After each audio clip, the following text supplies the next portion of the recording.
Folks, tonight we have a breaking news story of lies, fraud, and betrayal of trust, all for money and fame, because that seems to be the top of our value system in America, where capitalism has taken us from caring about humanity to where a shopping list of material desires is called spirituality. Where's the courage and expansion of spirit? If the temporal world is always temporary, always shifting and changing, do we really want solicited and manipulated away from what is real, from real growth? You blend fiction and nonfiction, things get a little slippery. Truman used to always say, don't let the truth get in the way of a good story. So watch out. Why do people have to tell lies? Usually it's because they want something. They're afraid the truth won't get it for them.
Her jest will savour but of shallow wit, when thousands weep more than did laugh at it.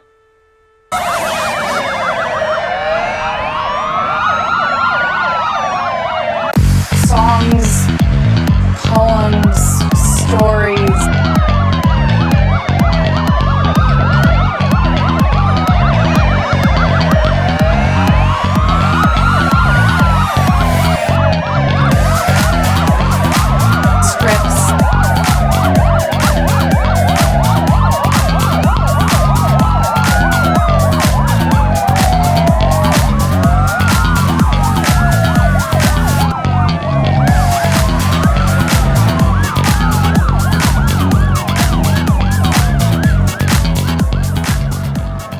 It wasn't real. Taylor Swift was trolling John online and trying to gain personal access. Nothing she sold as her own was original. She was grasping for identity and material. The movie Dear John came out in 2010, starring Amanda Seyfried. It was, "This is what I'm gonna sell and you can't stop me." Cue Tom Petty's American Girl on the fraudulent Speak Now tour to pair with John's live cover of Free Fallin'. It was extreme personal and professional invasion, all for publicity and a good girl act to go with it. The press found it extremely lucrative and considered it no personal damage done. Why would real music matter to anyone as long as someone was profiting so hugely? But we cling to the formula. We must have that reflected underneath. We won't face the fact, we haven't the courage to face the fact that it's the formula itself that is familiar. Frame up.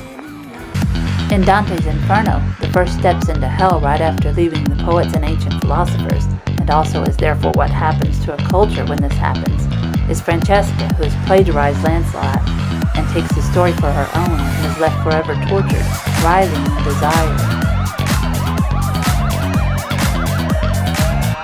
Taylor isn't a wild, passionate, no-holds-barred renegade for girls. She's an abuser in the hallway, and the girl she's beating up and getting everyone to gang up on is going home to commit suicide because nobody cares. That's the reality, the climate she operates in, the radical climate we are living in. People are going home from giving her their earned money to figure out how to pay the heat bill. She might be helping out the Hiltons, but she is not changing the world. She keeps it the same to reap those old benefits.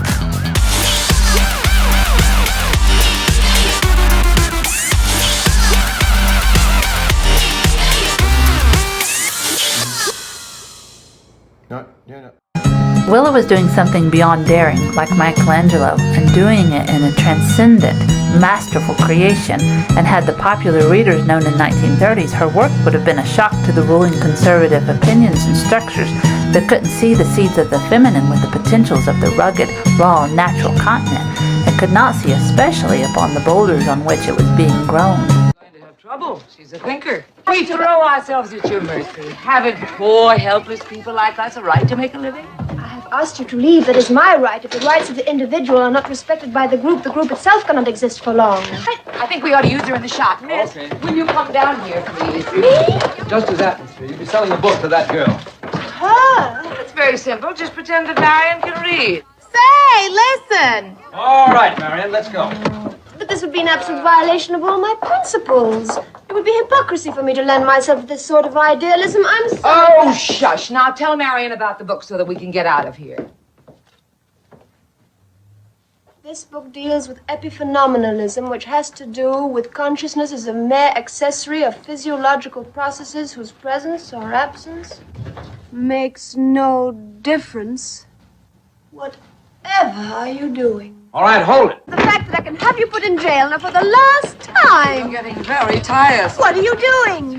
Let go of my arm. I know you don't mean any harm, child, but you are in everyone's way. Now, we won't be a moment. Let me in. The air will do her good. She was very pale. While I was walking up New McDougal and Bleecker Streets communicating with John as he left for the rest of his Battle Studies tour in July 2010, I went to the Village Underground into the Olive Tree Cafe and then right up the block purchased a pink cashmere-like wrap from a boutique street booth. I would later find that it matched Joe Stockton's Audrey's Characters Coming Out moment in Funny Face in 1957, the year of my book journal, from starting at a bookshop right there in Greenwich Village. But right there by Washington Square Park, in the beginning of Fifth Avenue, oh, the discoveries to come.